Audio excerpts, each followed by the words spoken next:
Hello friends, स्वागत है आपका आपके अपने यूट्यूब चैनल AB स्टडी में। आज हम आप लोगों के लिए लेकर आए हैं स्टैटिक जीके के मोस्ट इंपॉर्टेंट क्वेश्चन जो रेलवे और एसएससी एग्जाम में, रेलवे के सभी एग्जाम और एसएससी के सभी एग्जाम में बहुत ज़्यादा यूजफुल होने वाले हैं। ठीक है, रेलवे एनटीपीसी में भी बहुत ज़्यादा यूजफुल होने वाले हैं। तो चलिए जल्दी से देखते हैं हमारा पहला क्वेश्चन क्या। आज का पहला क्वेश्चन क्या है, इससे पहले की क्लासेस हो चुकी हैं, अगर आप लोगों ने नहीं देखी तो आप देख लें, उसमें भी स्टैटिक जीके के बहुत सारे क्वेश्चन करवाए गए हैं। तो सबसे पहले हम आपको एक क्वेश्चन देंगे जिसका आंसर आप हमें कमेंट में देंगे। ये पीछे वीडियो का ही क्वेश्चन है, जो हम पीछे पढ़ चुके हैं उसी का क्वेश्चन। ठीक है, क्या क्वेश्चन है, नौटंकी किस राज्य का एक लोक नृत्य है? इसका जो भी राइट आंसर होगा आप हमें कमेंट में बताएंगे। तो आज का पहला क्वेश्चन है क्वेश्चन नंबर 151। डैश भारत की गजल क्वीन है जिसे 1975 में पद्म भूषण से सम्मानित किया गया था। वो कौन है जिनको भारत की गजल क्वीन कहा जाता है? ठीक है, भारत की गजल क्वीन कौन है और उनको 1975 में पद्म भूषण भी मिला है। तो वो कौन है? वो है बेगम अख्तर। ठीक है, बेगम अख्तर को 1975 में पद्म भूषण मिला है और इनको गजल क्वीन भी कहा जाता है। ठीक है, क्वेश्चन नंबर 152। पंडित नारायण राव बोडस हिंदुस्तानी शास्त्रीय संगीत के घराना से संबंधित हैं। जो पंडित नारायण राव बोडस हैं वो किस संगीत के हैं? वो भैया हिंदुस्तानी संगीत से रिलेटेड है। ठीक है, और वो किस घराने से संबंधित है? उनका घराना भी पूछ रहे हैं, तो उनका घराना जो है वो ग्वालियर घराना है। ठीक है, और आपको पता है कि कथक जो है, कथक के 3 घराना है। ठीक है, कथक जो है उसके 3 घराना है। एक हो जाएगा इसमें 2 नहीं, एक दिया है इसमें। ठीक है, बनारस घराना हो जाता है और एक होता है जयपुर घराना और एक है लखनऊ घराना। ठीक है, ये तीनों कथक घराने के हैं। आप लोग याद रखना, क्योंकि कथक तीनों जगह है ना, कथक घराना, कथक के 3 घराने हैं। ठीक है, ऐसे याद कर लो। क्वेश्चन अगला, क्वेश्चन नंबर 153। सुबह मृगदल, ठीक है, मृदुल नहीं, मृगदल डैश से संबंधित है। ये किससे संबंधित है? तो भैया ये संबंधित है हिंदुस्तानी शास्त्रीय संगीत से। एक सेकेंड,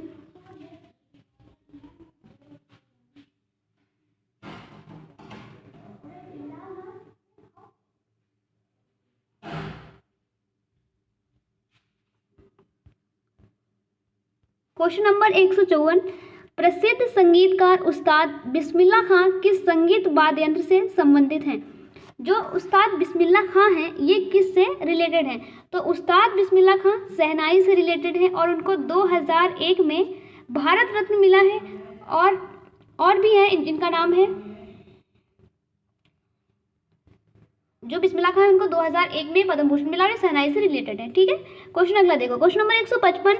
सुप्रसिद्ध संगीतकार श्रीमती एन राजम जो है ये किस संगीत वाद्य यंत्र से संबंधित हैं? तो भैया एन राजम जो है ये संबंधित हैं वायलिन से। और वायलिन के हम आपको और बता देते हैं, तो वायलिन के एक है के सुब्रमण्यम और वेदनाथम। ठीक है, आगे चलते हैं। Question number 156। इनमें से कौन महाभारत महाकाव्य पर आधारित लोक गायन की पांडवानी शैली से संबंधित है? पांडवानी शैली किससे रिलेटेड है? महाभारत जो महाकाव्य है उस पर आधारित लोक गायन की एक शैली है जिसको कहते हैं पांडवानी शैली, इससे संबंधित है। कौन संबंधित है इससे? तो इससे संबंधित है तीजन बाई। ठीक है, क्वेश्चन नंबर 157। विश्व प्रसिद्ध छत्तीसगढ़ी लोक गायिका तीजन बाई लोक संगीत की किस विधि की प्रेरणा है? तो ये किस विधा की, विधि की नहीं विधा की, ठीक है, किस विधा की प्रेरणा है? तो भैया ये किसकी हो जाएगी? पांडवानी। अभी हमने बिल्कुल पीछे पढ़ा था और यहाँ पे फिर से क्वेश्चन आ गया। ठीक है, तो मतलब ये बताया कि किस टाइप के क्वेश्चन आ जाते हैं, कहाँ से पूछ लेते हैं। ठीक है, इस प्रैक्टिस सेट से, इन जितने भी वीडियो बनाते हैं हम प्रैक्टिस सेट वाले, इनसे आपको यही फायदा होता है कि आपको ये पता चल जाता है कि किस टाइप से क्वेश्चन आ रहा है और क्वेश्चन में आपके तैयार हो जाते हैं। ठीक है, तो अगला क्वेश्चन देखते हैं। निम्नलिखित में से कौन सा युग्म सही सुमेलित नहीं है? तो सही सुमेलित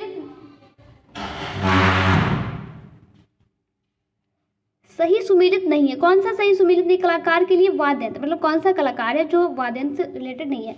तो सितार। सबसे पहले हम देखो यहाँ से देखते हैं, तबला किशन महाराज, ठीक है, सरवत अमजद खान, ये भी ठीक है। सितार रविशंकर, ये भी ठीक है। तो गलत कौन सा है? तो पहला वाला गलत है। पखाबज शिव कुमार शर्मा, और शिव कुमार शर्मा किससे रिलेटेड है ये आप लोग मुझे कमेंट में बताओ। उस्ताद अमजद अली खान निम्नलिखित में से किस वाद्य यंत्र से रिलेटेड हैं, मतलब वाद्य यंत्र के वादक हैं, ठीक है, कौन सा यंत्र है जिसको ये बजाते हैं, वादक हैं, उस्ताद अमजद अली खान।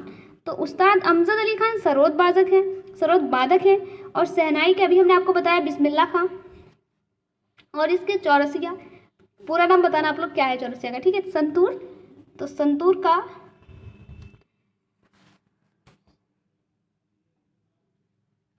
क्वेश्चन नंबर 160, संतूर के मुझे याद नहीं आ रहे, मैं अभी बताऊंगी आपको, ठीक है। इनमें से कौन सा संगीत वाद्य यंत्र इंडो इस्लामिक मूल का नहीं है? भजन सोपरी, संतूर का भजन सोपरी लिख लो, ठीक है, भजन सोपरी। क्वेश्चन नंबर 160, इनमें से कौन सा संगीत वाद्य यंत्र इंडो इस्लामिक मूल का नहीं है? तो इंडो इस्लामिक मूल का नहीं है, कौन सा नहीं है, क्या हो जाएगा? रबाब का क्या मतलब है? रबाब जो होता है वो किसकी तरह होता है, वो जो अभी हमने आपको बताया सरोद की तरह होता है रबाब, ठीक है। तो यहाँ पे जो हमसे पूछा है वो क्या नहीं है, तबला तो इंडो इस्लामिक मूल का है, सितार भी है, रबाब भी है, तो भैया क्या नहीं है, बीड़ा नहीं है, ठीक है। बीड़ा कब बजाई जाती है? सरस्वती वंदना में देखा आपने, बीड़ा बजाई जाती है, सरस्वती माँ के हाथ में भी बीड़ा है, तो ऐसे समझ जाओ ना कि वो इंडो इस्लामिक से उसका कोई लेना देना नहीं है। लेकिन कुछ मुस्लिम जो हुए हैं वो भी बजाते थे बीड़ा, ऐसा नहीं है कि नहीं बजाते थे, ठीक है। तो बी बलसारा, इनमें से किस संगीत वाद्य यंत्र से संबंध है? जो बी बलसारा है वो किससे रिलेटेड है? तो बी बलसारा रिलेटेड है पियानो से, वो पियानो वादक हैं। क्वेश्चन नंबर 162, निम्नलिखित व्यक्तियों में से कौन संतूर वादक यंत्र से संबंधित नहीं है? तो कौन नहीं है? अभी हमने आपको एक बताया, भजन सोपरी बताया था अभी, तो भजन सोपरी तो है, ठीक है। पंडित सुख कुमार शर्मा भी हैं और तरुण भट्टाचार्य भी हैं, तो कौन नहीं है? उस्ताद अमजद खान नहीं है, ठीक है, अमजद अली नहीं है, ये किससे सरोद वादक हैं ये, और ये सभी हैं, तो कौन सा गलत हो जाएगा? ये वाला, ठीक, राइट आंसर बी। हमसे पूछा था संतूर वादक नहीं है, तो संतूर वादक अमजद अली नहीं है, अमजद अली जो है वो कौन है? सरोद वादक है, भजन सोपोरी, शिव कुमार शर्मा और तरुण भट्टाचार्य ये सभी हैं। क्वेश्चन नंबर 163, निम्नलिखित में से कौन सा वाद्य यंत्र हरिप्रसाद चौरसिया, अभी हमने आपको पीछे खाली चौरसिया बोला था, हरिप्रसाद चौरसिया, और अभी आप बताएंगे आप लोग कि क्या मैंने बताया था पीछे, तो क्या बताया था? बांसुरी वादक है, ठीक है, तबला वादक अल्लाह रखा खां, जाकिर हुसैन, किशन महाराज, ठीक है, वायलिन के सुब्रमण्यम, के वेदनाथम, और ड्रम वादक आगे चल के हम बताएंगे भी आपको, ठीक है। क्वेश्चन नंबर 164, निम्नलिखित में से कौन सितार वादक नहीं है? अब फिर हमसे पूछ रहा है कि सितार वादक नहीं है, तो देखो शिव कुमार शर्मा, रविशंकर, अनुष्का शंकर ये सभी सितार वादक हैं, कौन नहीं है? तो उस्ताद विलायत खान नहीं है, ये तबला वादक है, ठीक है, ये देखो दिया गया आगे, सॉरी विलायत खान, एक सेकेंड, हमने विलायत खान क्या बता दिया? तबला वादक है, नहीं, विलायत खान सितार वादक है। आगे चलो, देखो यहाँ पे दिखा रहे हैं, सितार वादक पंडित रविशंकर सितार वादक हैं, उस्ताद विलायत खान सितार वादक हैं, अनुष्का शंकर ये भी सितार वादक हैं, और निखिल बनर्जी सितार वादक हैं, बंदे हसन ये भी सितार वादक हैं। एक सेकंड जरा हम पीछे आते हैं। क्वेश्चन नंबर 64 जो है इसमें हमसे पूछ रहा है कि कौन सितार वादक नहीं है? तो शिव कुमार शर्मा सितार वादक नहीं है, ये संतूर वादक है, ठीक है, यही गलत है, सॉरी। पंडित रविशंकर और उस्ताद विलायत खान, अनुष्का शंकर, निखिल बनर्जी, बंदे हसन और अरविंद पोरख ये सब कौन है? सितार वादक हैं। संतूर से रवि कुमार शर्मा, पंडित शिव कुमार शर्मा, ठीक है, पंडित शिव कुमार शर्मा, भजन सोपोरी, तरुण भट्टाचार्य ये संतूर वादक हैं। अल्लाह रखा खां, लतीफ़ खां, गुदई महाराज, जाकिर हुसैन ये सब तबला वादक हैं। और बांसुरी से हरिप्रसाद चौरसिया, पन्नालाल घोष, राजेंद्र कुलकर्णी और राजेंद्र प्रसन्ना ये सब बांसुरी वादक हैं, ठीक है। तो ये मेरे पीछे थोड़ा मिस्टेक हो गई थी, I am so sorry, I am really sorry, very sorry, please, ठीक है। आगे चलते हैं, तो मैंने इसमें ये वाला गलत है, ठीक है। क्वेश्चन नंबर 165, इनमें से कौन सा वायु संगीतक वाद्य यंत्र नहीं है? वायु संगीतक वाद्य यंत्र नहीं है खोल, ठीक है, बाकी सभी हैं। क्वेश्चन नंबर 166, उत्तर भारतीय वाद्य यंत्र नगाड़ा के समकक्ष दक्षिण भारतीय वाद्य यंत्र कौन सा है? मतलब नगाड़े के समकक्ष भारतीय वाद्ययंत्र कौन सा है? दक्षिण में पूछ रहा है, उत्तर में नगाड़ा है तो दक्षिण में क्या है ये हमसे पूछ रहा है, तो दक्षिण में कौन सा हो जाएगा? छेंदा। नगाड़ा का क्या पूछ रहा है? समकक्ष, ठीक है, क्या हो जाएगा? छेंदा। छेंदा कैसा होता है आपको पता है? देखा है कभी? हमने तो नहीं देखा, पता नहीं, कैसा, सर्च करके देखेंगे क्या होता है। क्वेश्चन नंबर 167, राजा शिव वर्मा किस क्षेत्र में प्रसिद्ध थे? जो राजा शिव वर्मा थे वो किस क्षेत्र में प्रसिद्ध थे? तो भैया वो चित्रकारी में प्रसिद्ध थे। कौन थे? आर्टिस्ट थे। राजा रवि वर्मा का संबंध, राजा रवि वर्मा का संबंध किस राज्य से है? ठीक है, राजा रवि वर्मा जो है इनका संबंध कौन से राज्य से है? केरल राज्य से है। केरल का एक फेस्टिवल बताओ मुझे, सभी लोग कमेंट में बताओ केरल का एक फेस्टिवल। क्वेश्चन नंबर 169, तंजौर चित्रकला शैली का उद्भव किस राजवंश के शासनकाल में हुआ था? तो किस में हुआ था? चोल में, ठीक है। मधुबनी कला किस भारतीय राज्य से संबंधित है? ये संबंधित है बिहार से, ठीक है। बिहार और नेपाल के मिथिला क्षेत्र में किस भारतीय कला रूप का प्रचलन है? क्या पूछ रहा है कि बिहार और नेपाल के मिथिला क्षेत्र में, बिहार और नेपाल के मिथिला क्षेत्र में किस भारतीय कला रूप का प्रचलन है? तो कौन सी कला का प्रचलन है? मधुबनी पेंटिंग, ठीक है। क्वेश्चन नंबर 172, मधुबनी कला क्या है? मधुबनी जो कला है ये क्या है? तो ये है बिहार में प्रचलित लोक कला और नेपाल में भी, ठीक है, अभी देखा पीछे। क्वेश्चन नंबर 173, वो देखो जब भी दो चीजें होती हैं तो या तो दोनों को दे देगा या फिर दोनों को नहीं देगा, तो एक को देगा एक को नहीं देगा, ठीक है। दोनों को एक साथ ऑप्शन में थोड़ी देगा, या तो फिर अगर दोनों को देगा तो फिर लिख देगा उपयुक्त में से दोनों। चलो क्वेश्चन देखो 173, इनमें से किस चित्रकला का नाम बिहार के एक जिले के नाम पर रखा गया है? कौन सी चित्रकला है जिसका नाम बिहार के जिले के नाम पर रखा गया है? बिहार के जिले याद है सभी को? नहीं याद होंगे, मुझे पता है। चलो क्वेश्चन देखो, मधुबनी, मधुबनी जो है ये बिहार के जिले के नाम पे रखा गया है। क्वेश्चन नंबर 174, निम्नलिखित में से कौन सा शहर कालीघाट पेंटिंग के लिए प्रसिद्ध है? कौन सा शहर है भैया जो कालीघाट पेंटिंग के लिए प्रसिद्ध है? क्वेश्चन बहुत अच्छा है, आपके एग्जाम में आने के बहुत चांसेस हैं, ठीक है। देख लो, निम्नलिखित में से कौन सा शहर कालीघाट पेंटिंग के लिए प्रसिद्ध है? कालीघाट पेंटिंग के लिए कौन सा शहर प्रसिद्ध है? एक सेकेंड, कालीघाट के लिए प्रसिद्ध है कोलकाता, ठीक है। जरा देखो काली कोल, ठीक है, थोड़ा मिलता जुलता है, याद रखना फिलहाल। क्वेश्चन नंबर 175, फन नामक राजस्थानी चित्रकला शैली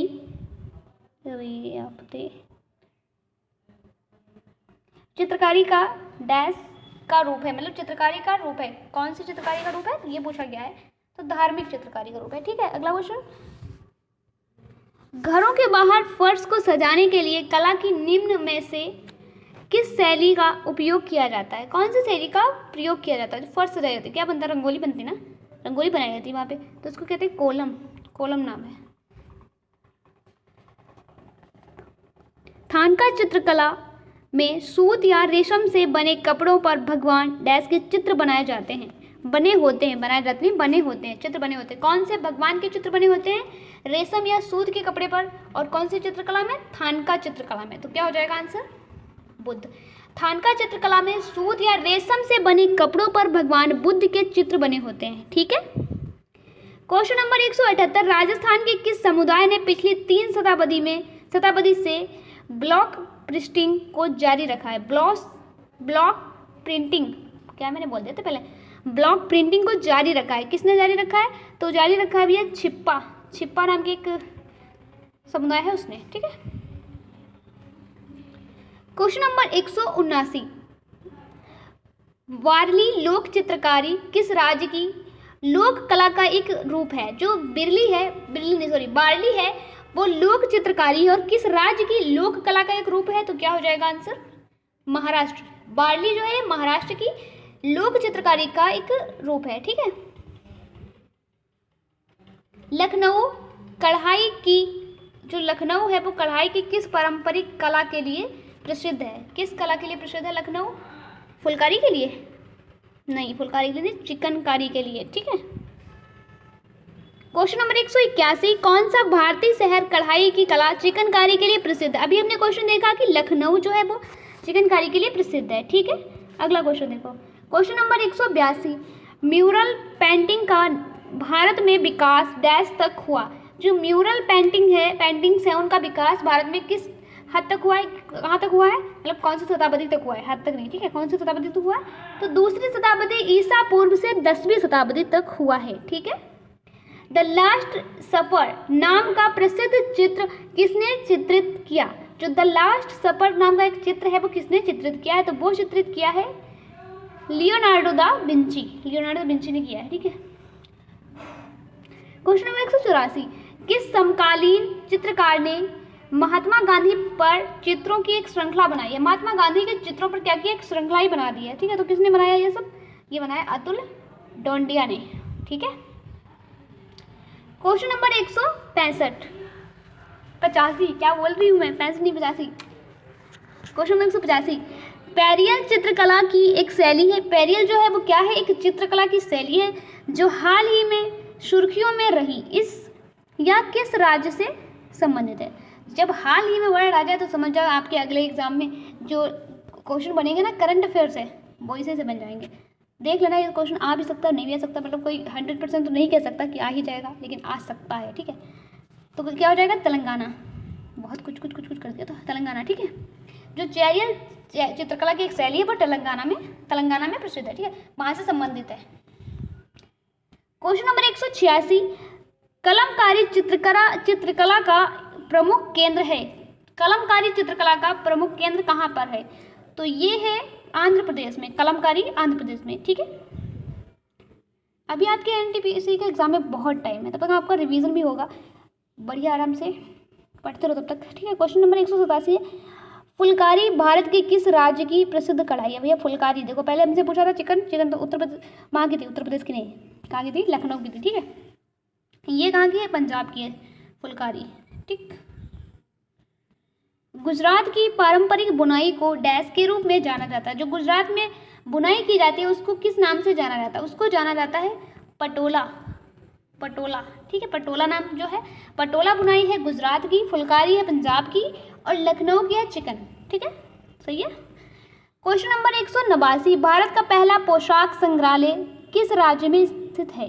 पोशाक संग्रहालय किस राज्य में स्थित है? तो ये स्थित है गोवा में। पोशाक संग्रहालय भारत का पहला पोशाक संग्रहालय किस राज्य में स्थित है? गोवा राज्य में स्थित है। अब भैया गोवा जो है वो क्षेत्रफल की दृष्टि से सबसे छोटा है, और सिक्किम जो है वो जनसंख्या की दृष्टि से सबसे छोटा राज्य है, और सबसे जनसंख्या की दृष्टि में सबसे बड़ा कौन सा है, ये आप मुझे बताना। और क्षेत्रफल की दृष्टि से सबसे बड़ा है राजस्थान, ठीक है।